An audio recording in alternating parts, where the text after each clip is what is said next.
nipo kwenye majira yangu, nipo kwenye muhula wangu ukifika, hakuna atakayezuia, hakuna atakayesema hapana. Hata kama wataandamana, Mungu bado atabaki kuwa Mungu kwako. Haijalishi mazingira ulionayo, haijalishi mapito unayopitia, usiangalie mazingira ulionayo, mtazame Yesu kwenye maisha yako. Usiangalie ukubwa wa tatizo, bali angalia uwezo wa Mungu juu ya tatizo lako. Watu wanahangaika sana. Mbona wengine wanafanikiwa, sisi hamna? Kuna ndoa amani imekosekana, kisa jirani amemuona anafanya nani maendeleo kwa kazi. Ujui kwamba hiyo maili pale natoka wapi? Ujui. Cha pili, huyo mtu yupo kwenye majira yake. Usipate shida, endelea tu kukaa kwa uaminifu na Mungu. Endelea kumsubiri Bwana kwa uaminifu, wala usikate tamaa, wala usimfanye cha kufanya.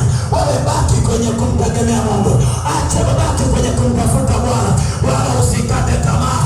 Kuna watu wanaweza wakaja wakakwambia, mume wako naona kama hajitumi, mbona hana maendeleo.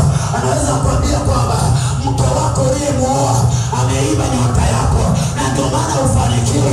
Sikiliza nikwambie, waambie ya kwamba wanaofanikiwa hao wapo kwenye majira yao, wapo kwenye muhula wao. Na mimi nasubiri muhula wangu, nasubiri majira yangu. Bwana atanipokea, Bwana atanifanikisha.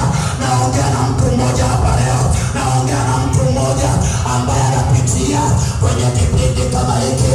Anaona mambo hayaendi, anaona amepambana miaka mingi, anaona mambo hayaeleweki. Umesema ni wachawi, umesema labda umefungwa na mizimu, wala sio mizimu. Ni swala la majira, ni swala la muhula. Baki kwenye muhula wako. Ukiona wengine, wewe binti, ukiona mabinti wenzako wanavaa shela, usipate shida. Endelea kumwamini Bwana, ni majira yao.